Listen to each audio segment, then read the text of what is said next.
میری شادی کو، اور میں شادی سے پہلے صرف 8 میں میری شادی ہو چکی ہے، لیکن شادی سے پہلے صرف ہمارا 1 ماہ ہی رابطہ ہوا ہے. جی. تو شادی کے بعد آپ کا خاوند کیا کرتا تھا آپ کے ساتھ؟ وہ تو شادی سے پہلے ہی اس نے میرے ساتھ جھوٹ بولا تھا، فراڈ کیا تھا. وہ شادی سے پہلے کہتا تھا میں 8-10 پڑھا ہوا ہوں، حالانکہ وہ پڑھا ہی نہیں ہوا، کبھی وہ اسکول تک گیا ہی نہیں، نہ ہی وہ قرآن پاک پڑھا ہوا تھا. اس نے کہا میں 8-10 پڑھا ہوا ہوں، میرا موٹر سائیکلوں کا اپنا شو روم ہے، اور میں کنوارا ہوں، نہ ہی میری شادی ہوئی ہے. ہم نے باولپور ہائی کورٹ میں ہم نے نکاح کیا. جب میں اس کے گھر گئی تو اس کی پہلے سے بھی موجود تھی، جس کے 3 بچے بھی ہیں، اور نہ ہی اس کے گھر میں کوئی موٹر سائیکل شو روم ہے، نہ ہی وہ کوئی کام کرتا ہے، نہ کچھ. اس کا ایک کچا سا کمرہ ہے جس کے دروازے تک بھی نہیں لگا ہوا، اور باہر سے 4 دیواری بھی مکمل نہیں. وہ پہلے بھی شادی شدہ تھا؟ جی، وہ پہلے بھی شادی شدہ ہے، اس کے 3 بچے ہیں. لیکن میرے پہنچنے کے بعد اس کی بیوی کا بھی کوئی اس پہ نہ غصہ نہ کچھ نہ ریئیکشن تھا، کیونکہ اس کا کام ہی یہی ہے لڑکیوں کو پھنسانا.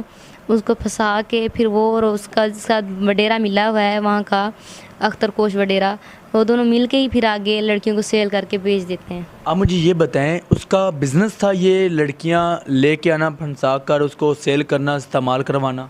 جی، وہ اس کا ایک پھپھو کا بیٹا تھا جانب، اس کا ایک خالہ کا بیٹا تھا رفیق، اور اس کا ایک ماموں تھا لطیف عرف بابلہ.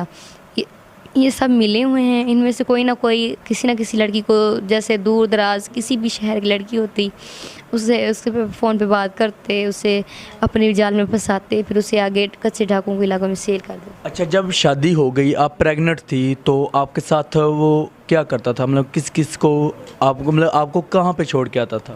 جب میں پریگننٹ تھی شادی کے بعد، میں نے اسے بتایا، 1 ماہ کے بعد ہی میں پریگننٹ ہو گئی تھی، میں نے اسے بتایا میں پریگننٹ ہوں.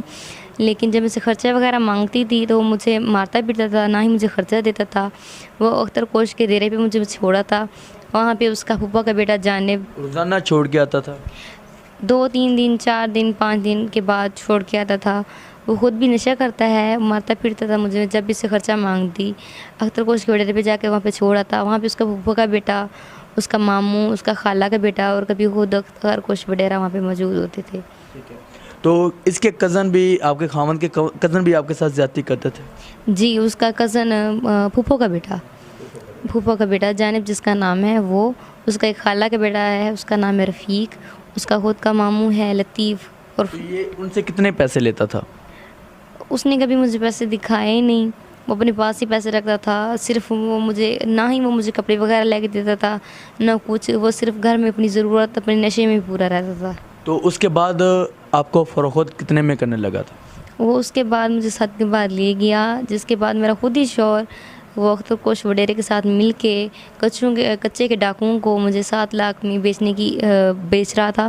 جب میں نے لوگوں کی باتیں سنی 7 کے بعد شہر کوارٹر میں، تو میں نے وہاں سے بھاگ کے میں یہاں پہ آئی. یہاں پہ آ کے میں نے ایک مدرسے میں پناہ لی. یہاں پہ آئی، جب میں نے مدرسے میں آ کے پناہ لی، یہیں پہ اب میں رہتی ہوں. جب میں آئی، میں صرف ایک دوپٹے میں آئی، میری جوتی تک بھی ٹوٹی ہوئی تھی. اور اب بھی وہ پیچھے سے دھمکیاں دے رہا ہے کہ میں نے جہاں بھی اسے دیکھوں گا اسے جان سے مار ڈالوں گا. آپ کو کیسے پتا ہے کہ وہ آپ کو دھمکی دیتا ہے؟ فون سے رابطہ ہے؟ نہیں، میرا فون وغیرہ سے رابطہ نہیں، لیکن کسی سے سنا ہے کہ وہ اور میرا جو کزن ہے، جب میں وہاں تھی تب بھی میرا کزن کہتا تھا، میرے چاچو کا بیٹا اللہ نواز، وہ کہتا تھا کہ غیرت کے نام پہ ہم اسے جہاں بھی دیکھیں گے ہم اسے نہیں بچائیں گے، ہم اسے مار ڈالیں گے. تو آپ وہاں سے نکلی تو لاہور میں کہاں پہ رہ رہی ہیں؟ یہاں پہ ایک مدرسے میں رہ رہی ہوں، اور یہاں پہ اپنے مدرسے میں بچے بھی پڑھاتی ہوں، اور یہیں پہ میں رہ رہی ہوں. تو آپ کیا کہنا چاہیں گے؟ آپ کو کیا چاہیے؟